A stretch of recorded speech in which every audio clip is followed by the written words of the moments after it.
I never imagined I'd wake up in a stranger's bed, especially not wearing a Christmas sweater I didn't recognize. The faint flicker of colorful lights from a tiny tree in the corner of the hotel room gave the whole moment a surreal, dreamlike feel. Beside the bed, a half-drunk bottle of whiskey sat on the nightstand.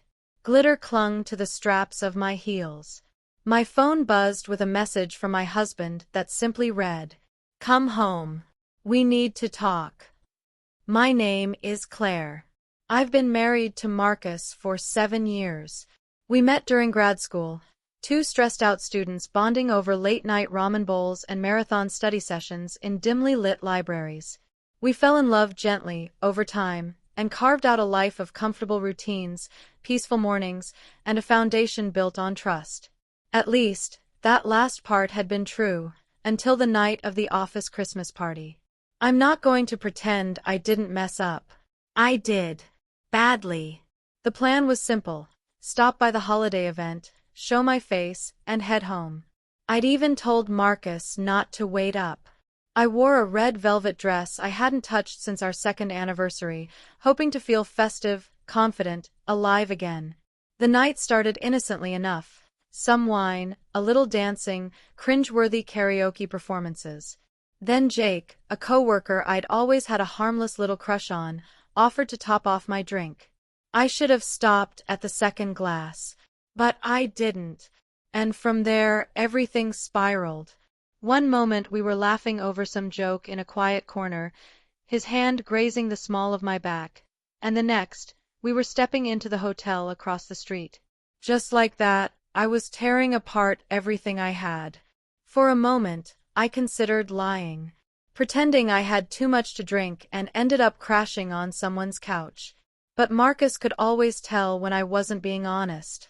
Always. So I went home. He was sitting on the couch, waiting. The house felt unnaturally still, the only sound being the ticking of the kitchen clock, sharp and steady in the silence. He didn't yell, didn't ask questions, didn't demand details. He just looked at me, eyes shadowed with exhaustion, and said quietly, "I know what happened. You don't need to explain." I broke down before I could even get a word out. "I didn't mean for it to happen," I sobbed. "It was a mistake. It was." He held up his hand. "Claire, I'm not interested in hearing excuses. I want you to listen." So I sat. Marcus had always been the level-headed one, the planner. While I got swept up in emotion, he created spreadsheets. When I forgot due dates and missed bills, he caught them. Once, he even made a pros and cons list to help me pick a haircut. And now, apparently, he'd made one for our marriage. "I need you to understand something," he said, pulling a folded paper from his pocket. "You broke something. But I'm not going to scream. I'm not going to walk out. I'm not even going to ask you to leave."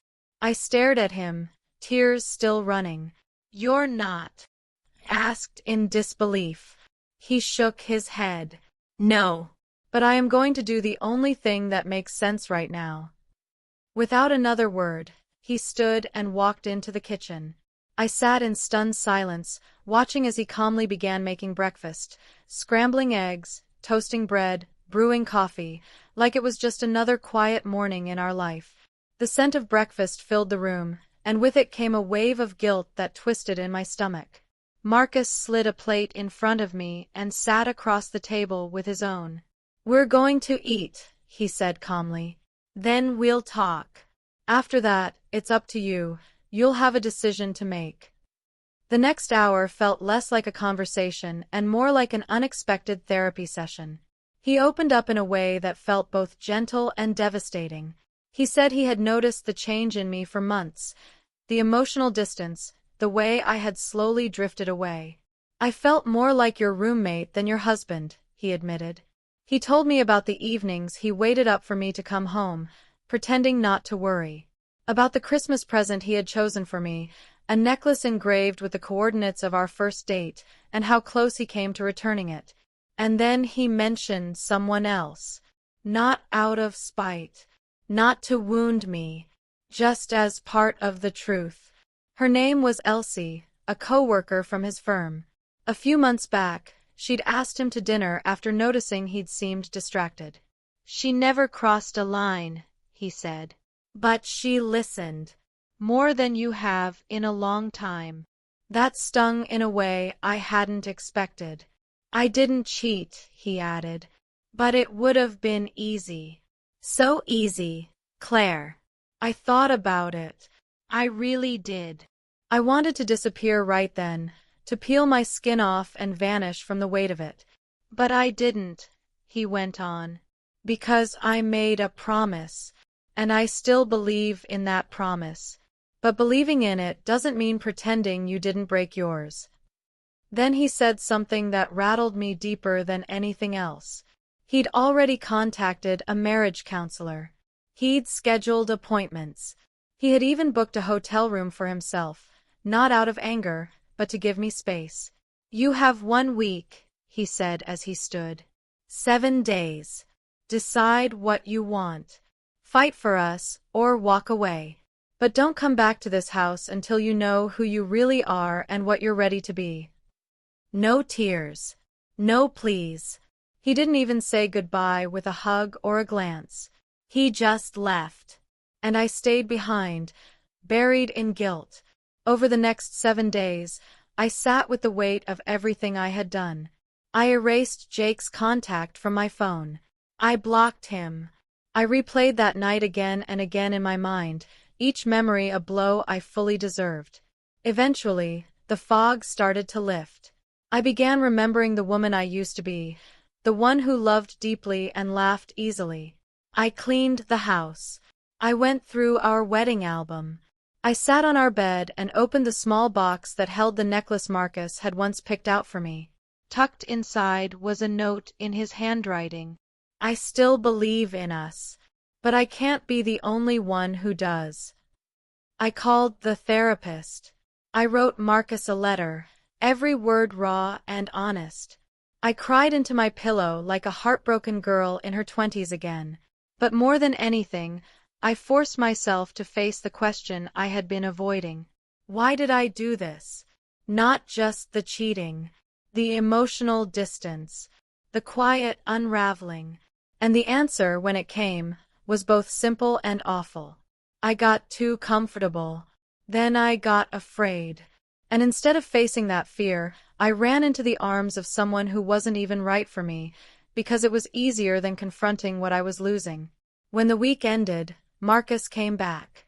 He didn't ask what I'd done during those 7 days. He didn't demand explanations. He just looked at me and asked, "So?" I told him everything, the truth, the shame, the pain, the love I still had for him.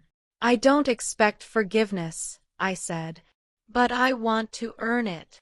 That was 4 months ago. Now, we see a therapist twice a week.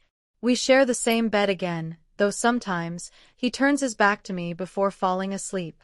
And that's okay, because rebuilding trust isn't some cinematic gesture. It's not flowers or grand speeches. It's showing up. It's scrambled eggs in a silent kitchen. It's choosing the hard path when the easy one would feel better. In the moment, Marcus chose logic over rage. He didn't toss everything aside, but he didn't let me off the hook either. He asked me to make a choice. And I did. I chose us.